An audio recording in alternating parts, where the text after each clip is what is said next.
get my young.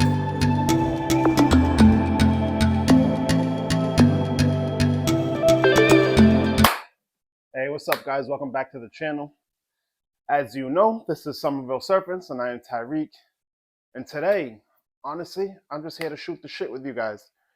I didn't know what I was going to record. I did try to do the getting bit on purpose video again. Again, I had no takers. I defrosted rats. I dipped my hand in the rat water. I held one of the frozen thawed rats. Tried to get myself to get struck and stuff like that. Wasn't able to. I did have same girl again, one girl, Calypso, strike at me. And that was after I picked her up and held her and waved my hand in front of her face, and then tried to repeat it again afterwards, and she was just not interested. So, yep, and just like that. So, okay. So that worked. So that's a defensive strike. I think I'm done with that. I'm not going to keep trying to piss off my snakes on purpose. I love these animals. I treat these animals like royalty. Literally, I'm in here cleaning out their bins at least 2-3 times a week, man, almost every other day. Fresh water. Unless we're purposely leaving like sheds or urates in there because of the breeding season and stuff like that. But I put a lot of time and effort into these animals. I don't want to mistreat them. I'm not trying to aggravate them on purpose, especially when it's so close after feeding. We do feedings here typically either Thursday or Saturday. So didn't want anything to regurgitate any meals and stuff like that. So from here on out, I'm just done. When it happens, it happens. I'm sure we'll be recording. There's actually a lot of recording that goes on behind the scenes that you guys don't see. Usually most interactions I have with these snakes are recorded and stuff like that. So trust and believe me, eventually it's going to happen, whether it's one of my guys in my collection now or one of the hatchlings that we're going to have coming. I'm sure it will happen. And when it does happen, I promise you guys I will post that. So yeah, just a couple things I wanted to go over in today's video. Another way of trying to cut down your expenses when it comes to keeping ball pythons or breeding ball pythons, whatever you're doing, whether you're just doing it as a hobby and just trying to grow your own personal collection, or you're trying to breed to turn it into a business. There are some little things that you can do to save money.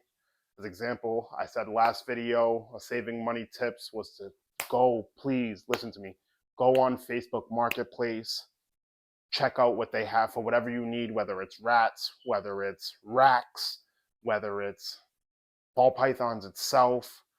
Obviously, Morph Market is a great site, but go on Facebook Marketplace, look for the deals that you can get.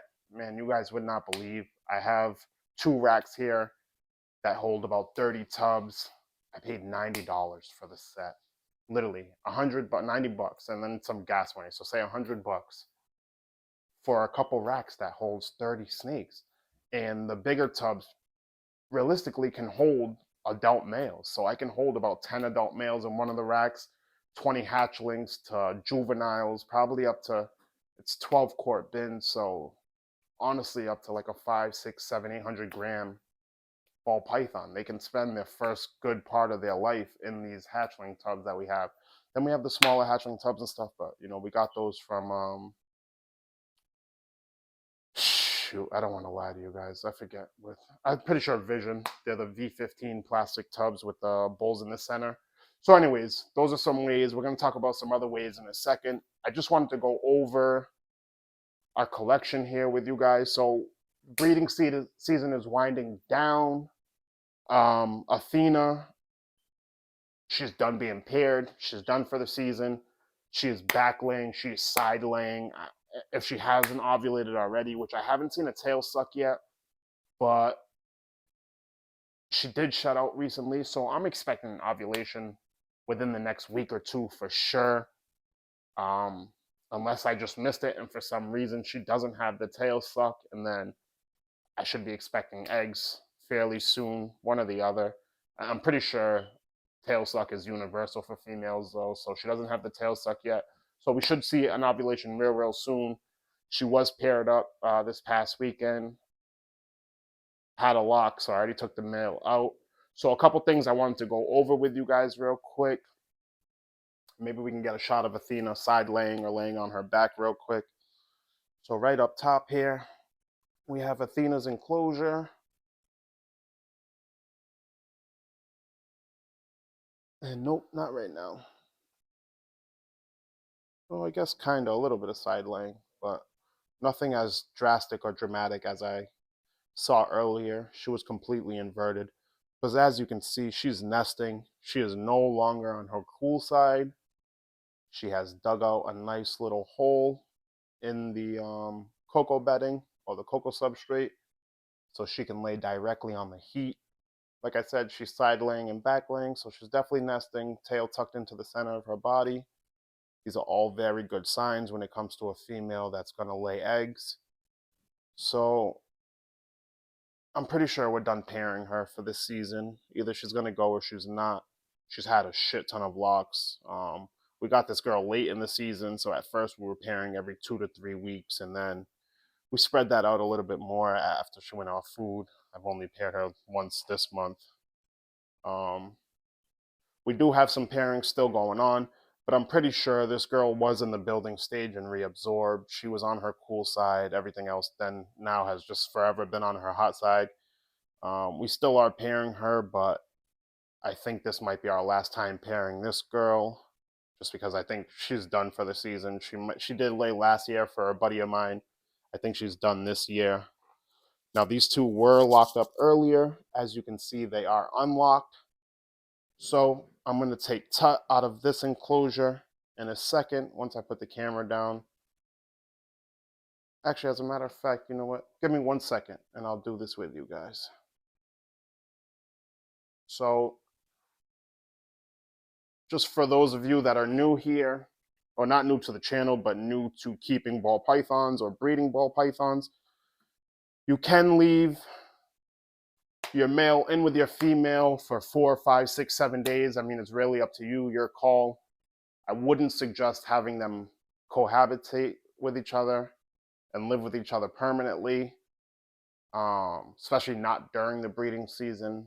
Ball pythons tend to do better in solidarity on their own than in groups. They usually only come together for the mating season. So, but anyways, if you witness a lock between your male and female, you do your best not to disturb them, let them do the business, do what they're gonna do, and then after you witness them unlock, usually you're gonna take that male out, put him back in his own enclosure, give him some time off, unless you have him being paired to multiple females, like we do in the case of Tut here. So now that he's unlocked from Isabella, we're gonna take him out. We're gonna throw him in with the other girl that he's breeding to, which is Calliope. She's just a lesser. She actually was produced by Brian Barczyk. She's a 2017 hatchling, so she'll be 6 years old this year.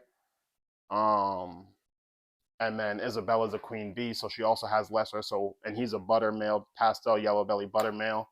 So we're trying to hit bells on those. Like I said, I don't think Isabella's gonna go, but Calliope is showing all the signs of wanting to reproduce, or you know, she wants to be paired up. She's bull wrapping. She's eating like an absolute savage.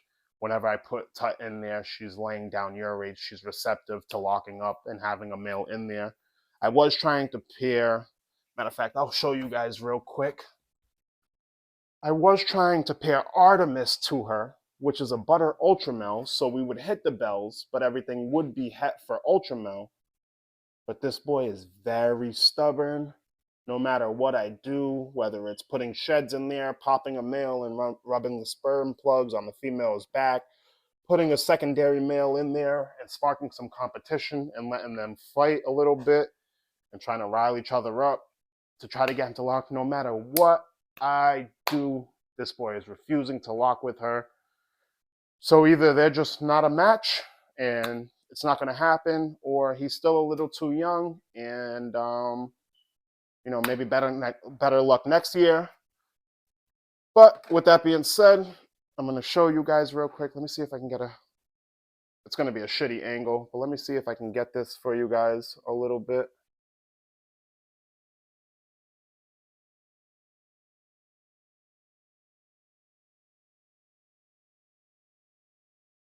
So what we're gonna do here is open up this tub. Now this male right here, the lighter one to the side, the head that you're seeing right now is Tut. He's our pastel yellow belly butter boy. The darker one is Isabella. That's our girl. She's a queen bee, a pastel lesser spider. I know there's a huge controversy with breeding spiders and the quality of life with the wobble and everything else, but this girl does, I mean, unless you're picking her up and holding her in the air, she shows very, very minimum wobble. Tut does not want to come out right now. He is fighting this. So, like I said, unless you're picking her up and holding her in the air, she does show very minimal wobble. And that's not an excuse or whatever for breeding her. Facts are, I love the spider morph. Um, I would not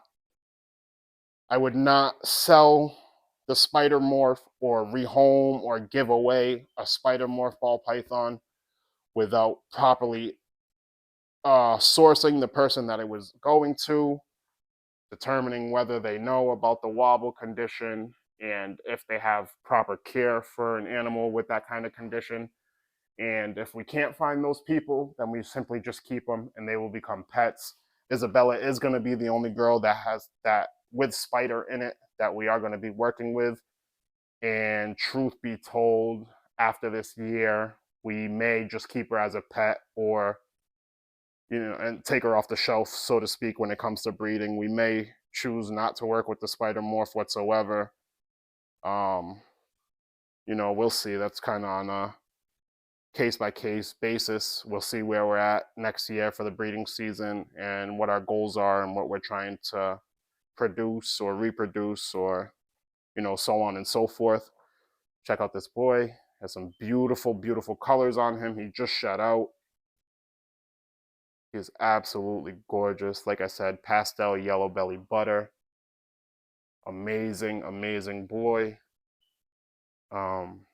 He's a 2018, so he's about 5 years old. And this boy is an absolute savage. When I tell you he is the lockup king, this boy will lock to literally anything that you put him to. Now, so what we're gonna do here, as a matter of fact, let me set you back down for one more second. Get a good look at this boy. And I am going to slightly open this bin. As you can see, our girl Calliope, our lesser girl, sitting right here by the entrance. But when you pair a male ball python with a female ball python, you just want to open the bin slightly. Try to dip the male's head in the bin. Oh, hold on, I don't know if I can do this one-handed. Okay, so you dip his head in there slowly. And a good sign that he wants to go and lock up and breed is if you just open it slightly, put his head in, he will slowly crawl in if he's interested.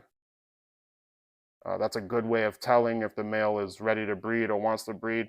Now, obviously, sometimes the ball python would just do that because they're trying to get into a nice little dark place where they're comfortable and don't really want to be held. But this is a fairly good indication that the male is ready to breed or wants to anyways. Then it's on the female whether that lock is going to happen and whether babies will be produced. As you can see, another thing, the tail wag, the very stiff tail, and it'll wag back and forth. Just shows that he's excited. He wants to get in there and do his thing. I've never seen him do that. It's like the alfalfa sprout from his head or whatever. But come on, buddy. That tail in there. So good. Now this is not going to help. This is actually his shed. I did have another male in there before. Like I said, I had Artemis in there, the butter ultra male, trying to get him to lock. I put Touch Shed in there since he is our most mature male. You know, our best breeder male too here. But it didn't work, so that is what it is. So he goes straight from Isabella, the queen bee, to Calliope, our lesser girl. Again, we're hoping for bells. Other than that, so Shiva, we're still pairing to Apollo. They were hooked up earlier today. It's actually raining here in Massachusetts right now, so it's the perfect time for them to be paired. This is Apollo. This is Shiva. Apollo is a mahogany pied. Shiva is a super pastel het pied. We're hoping, obviously, best case will be pastel mahogany piebalds, pastel piebalds, and then pastel mahogany het pieds and pastel het pieds would be the worst that we could hit. So those were paired up earlier. They locked up. They separated. So I separated. And then we do have one more girl here that is showing all the signs. But I am not just going to pair this girl to pair her. I have very, very good. I have a very, very good idea of what I want to pair with this girl. Now this is Rhea. Oh shit. Yeah, so he is still in there. I actually thought I took him out earlier, but I was wrong. So this is Rhea.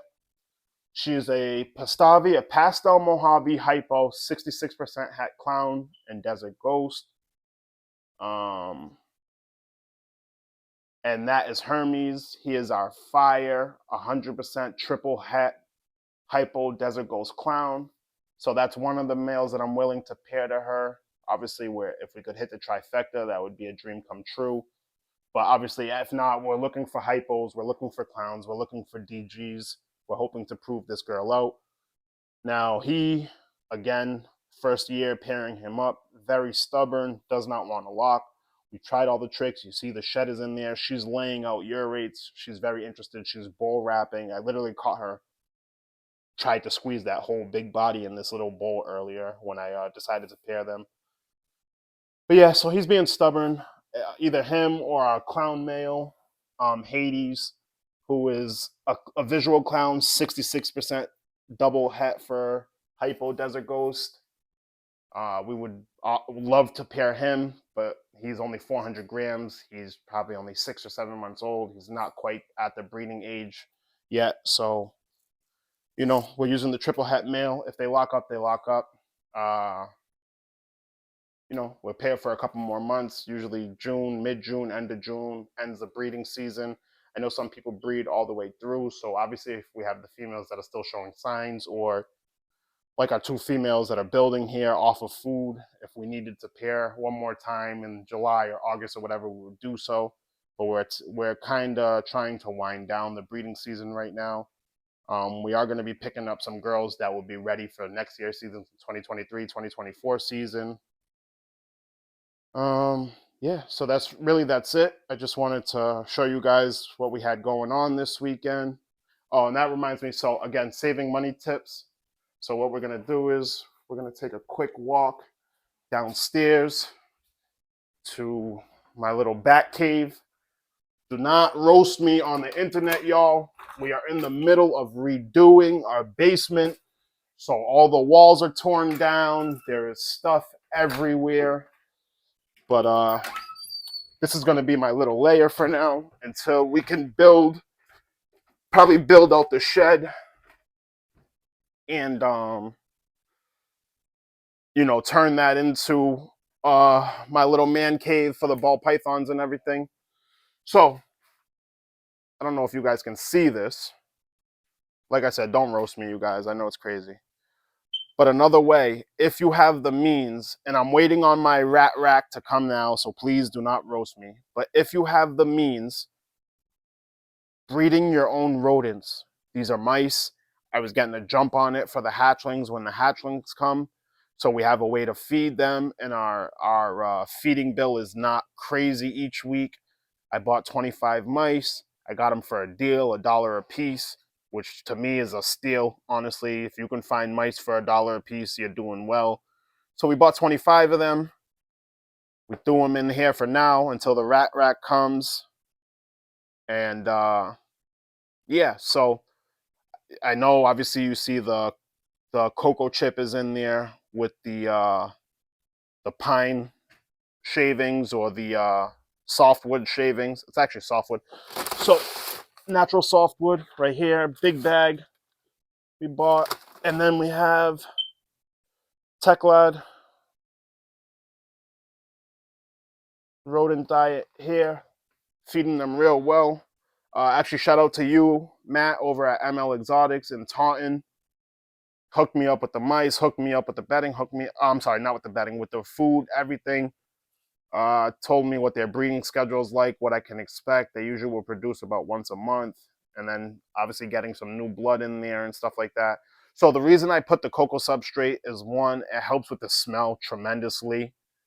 I wasn't expecting them to mix it all up like this, but mice apparently love to burrow and hide underneath the substrate and everything else. So we got the mice there, and then we did, oh, these guys messed stuff up. They actually tore down their little water jug. I just cleaned this out. So as you can see, they made a mess out of their food. But in this corner, we got the ASFs. There's a few of them huddled back there in the corner.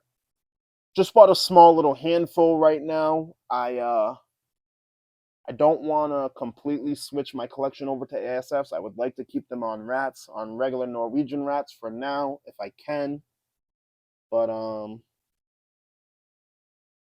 we got those ones there in the back corner. We got this little guy up front. So yeah, like I was saying, I would like to stay on the Norwegian rats, if at all possible. But if we do have any difficulty feeding anything, then obviously, last resort, we'll have the ASFs as a backup. So that's a huge, huge thing, guys. If you are able to breed your own rodents and you have somewhere where you can store them, I mean, if it's in your snake room, then it's in your snake room. But don't be surprised if you have very reactive animals, because they can smell the rats and mice and stuff all the time.